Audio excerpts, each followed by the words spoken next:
সুপ্রভাত, শুভ সকাল বন্ধুরা। দেখো, আজকে একটা খুব সুন্দর ভিডিও তোমাদের সাথে শেয়ার করতে চলে এসেছি। তোমরা কিন্তু একটু ভিডিওটা না টেনে না ঠেলে দিয়ে পুরো ভিডিওটা দেখো। হ্যাঁ, তাতে তোমাদের ভালো হবে, সব দিক দিয়েই ভালো হবে। যারা সিরিয়াসলি এইখানে কাজ করতে এসেছো তাদের পক্ষেও তো ভীষণই ভালো হবে। কেননা তোমরা তো জানো, কোনো ভিডিও যদি ওপর দিকে ঠেলে আসা, যে ভিডিওটা তোমার সামনে আসছে সেটা যদি তোমরা ঠেলে সরিয়ে দাও তাতে কিন্তু তোমাদেরই ক্ষতি। যে ভিডিওটা তোমার কাছে পৌঁছে দিচ্ছে বা যে ভিডিওটা করছে কষ্ট করে, তার যতটা না ক্ষতি হচ্ছে তার থেকে অনেক কিন্তু বড় বেশি ক্ষতি হয়ে যাচ্ছে। তুমি ওই যে ভিডিওটা ঠেলে সরিয়ে দিচ্ছ না দেখে, সেই জন্য। তা সে যা হোককে, এটা অবশ্য সবারই ব্যক্তিগত ব্যাপার, এখানে তো কিছু বলার নেই। তা আমি অনুরোধ করব, তোমরা আমার সবাই বন্ধু, তোমাদের অনুরোধ করব যে তোমরা কিন্তু কেউ ভিডিওটা ঠেলে সরিয়ে না দিয়ে একটু না হয় কষ্ট করে দেখলে কিছু তো ক্ষতি নেই, বলো। আজকে আমি ভিডিওটা করছি, আজকে তো তোমরা সবাই জানো আজকে পূর্ণিমা, তারপর আবার হনুমান জয়ন্তী, সংকটমোচন। তো মানে আমাদের জীবনে হাজারো সমস্যা, হাজারো সংকট, সেই সংকট হাজারো সমস্যার মধ্যে যদি আমরা একটুখানি হনুমানজির নাম করি সময় বার করে বা কাজের ফাঁকেও, তাহলে কিন্তু এটা অবশ্য বিশ্বাসের ব্যাপার, খুবই উপকার হয়। তা সেই হনুমান জয়ন্তীতে আমি আমার বাড়িতে যে হনুমানজিকে আমি 12 মাস পুজো করি, তার আজকে একটু বিশেষভাবে পুজোর আয়োজন করেছি।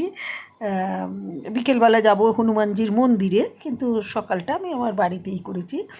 দেখো, এর আগে তো নিত্য পুজোটা থাকেই, সেটা তো করতেই হয়।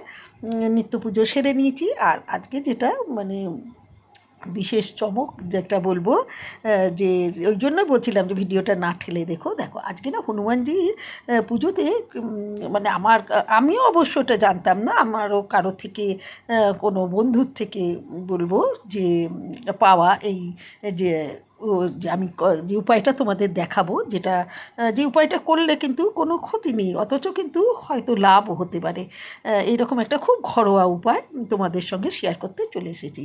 এই দেখো, তোমরা 5টা প্রদীপ নেবে, ঠিক আছে, মাটির প্রদীপ, 5টা মাটির প্রদীপ নেবে, এবং তাতে প্রথমটায় দেবে একটু কালো তিল, আর দ্বিতীয়টায় দেবে গোলমরিচ। আমার গোটা গোলমরিচ ছিল না, আমি গুঁড়ো গোলমরিচ দিয়েছি, তোমরা গোটা গোলমরিচ দেবে। আর দেবে তৃতীয়টায় দেবে হলুদ, চতুর্থটায় দেবে চাল, আর পঞ্চমটায় দেবে লবঙ্গ, ফুলোলা লবঙ্গ দিয়ে সলতে দিয়ে তো তেল দেবে, তেল দিয়ে প্রদীপটা জ্বালবে।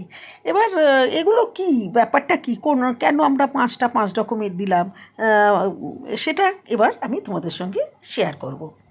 এই যে এখানে দেখতে প্রথমে তিল দিয়েছি প্রদীপের মধ্যে, সেটা হলো শনি মহারাজ সন্তুষ্ট হন। আর দ্বিতীয়টা গোলমরিচ, গোলমরিচ বলছে যে আমাদের যে ঋণ থাকে, অনেকেরই ঋণ হয়, সেই ঋণ থেকে কিন্তু মুক্তি পাওয়া যেতে পারে। আর তৃতীয়টায় হলুদ, হলুদ কিন্তু লক্ষ্মী দেবী সন্তুষ্ট হন, হলুদ জিনিসটাতেই মা লক্ষ্মী খুব সন্তুষ্ট হন। চতুর্থটায় দেবে চাল, চাল হলো সুখ সমৃদ্ধি বৃদ্ধি করে। আর পঞ্চমটায় দেবে লবঙ্গ, লবঙ্গ কিন্তু আমাদের সংসারে বা চারপাশে পরিবেশের নেগেটিভিটিটা খুব দ্রুত কাটিয়ে দিতে সাহায্য করে। কেমন? এরপরে দেখো, আমি এখন কিন্তু এই এই যে ব্যাপারটা, এটা কিন্তু প্রত্যেকটাতে কিন্তু ঠিক নিয়ম মেনে আমি যেভাবে বললাম সেভাবেই কিন্তু দেবে, এলোমেলো করে দিলে হবে না, যে দ্বিতীয়টায় হলুদ দিয়ে দিলাম, চতুর্থটায় লবঙ্গ দিয়ে দিলাম, এরকম হবে না, কিন্তু আমি যেভাবে দেখালাম সেভাবেই দেবে, ঠিক আছে? আর এরপরে তো দেখো, প্রদীপটা আমি জ্বালিয়ে দিলাম, 5টা প্রদীপই আমি জ্বালিয়ে দিয়েছি। 5টা প্রদীপ জ্বালিয়ে হনুমানজির যে হনুমান চল্লিশা আছে সেটা যদি তোমরা পাঠ করো, তো ভীষণ ভীষণ মানে উপকার হবে তোমাদের। কারণ হনুমানজি সংকটমোচন, তার আর এক নাম সংকটমোচন, তিনি আমাদের সকল সংকট থেকে উদ্ধার করেন, রক্ষা করেন। এগুলো কিন্তু সবটাই, আমি আবারও বলবো, এই সব কিছুই কিন্তু বিশ্বাসের উপর। কেননা কথাই আছে, বিশ্বাসে মিলাই বস্তু তর্কে বহুদূর। আমি কিন্তু কারো তর্কের মধ্যে যেতে চাই না, বা কাউকে আমি জোর করেও বলবো না এইটা করো বলে।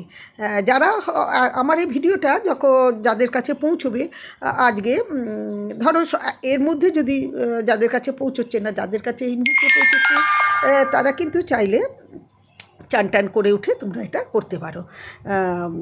তা হনুমানজির ছবি তোমার ঘরে থাকুক বা না থাকুক, এরকম 5টা মাটির প্রদীপ দিয়ে তোমরা আমি যেভাবে বললাম সেভাবে ওই করতে পারো, অথবা সন্ধেবেলাও করতে পারো, কোনো অসুবিধা নেই তাতে। আমি সকাল সকাল পুজো করি, তোমরা তো জানো, সেই জন্য আমি সকাল সকালই হনুমানজির সামনেই 5টা প্রদীপ জ্বেলে দিয়েছি। আর হ্যাঁ, হনুমান চল্লিশাটা কিন্তু অবশ্যই পাঠ করো। ও, হনুমান চল্লিশাটা তোমরা জানো না? আরে কোনো ব্যাপার না, মোবাইলটা খুলে ফেলো এবং তাতে দেখো ইউটিউবে গিয়ে সার্চ করো হনুমান চল্লিশা, সুন্দরভাবে পেয়ে যাবে। ওটা দেখেই ওখানে যে গানটা হয় না, ওই গানটার সঙ্গে গলা মিলিয়ে দাও, আর কিচ্ছু করার নেই, ব্যাস। তাহলে তোমাদের কেমন লাগলো আমার আজকের এই ভিডিওটা? যদি ভালো লাগে তাহলে অবশ্যই করেই সবাইকে কিন্তু এটা শেয়ার করে দিও, কেননা এটা একটু খুব ভালো মানে উপায় বা ভালো, আমার মনে হয় একটা খুব উপকারী ভিডিও। যারা এই উপায়টা কারা কারা করলে এই প্রদীপে জ্বালানো, তারা কিন্তু অবশ্যই করে আমাকে আগামী দিনে কমেন্ট করে জানিও। আর অনেক অনেক বন্ধুদের, অন্যান্য বন্ধুদের মধ্যে এই ভিডিওটা শেয়ার করে দিও, তাহলে তারাও কিন্তু এই উপায়টা করে উপকৃত হতে পারবে। আমি তো করেইছি আজকে এই উপায়টা, তোমরাও কে কে করলে জানিও। তাহলে আজ এই পর্যন্তই, সবাই খুব ভালো থেকো, সুস্থ থেকো, আনন্দে থেকো। জয় সংকটমোচন, জয় হনুমানজি, জয় বজরংবলী।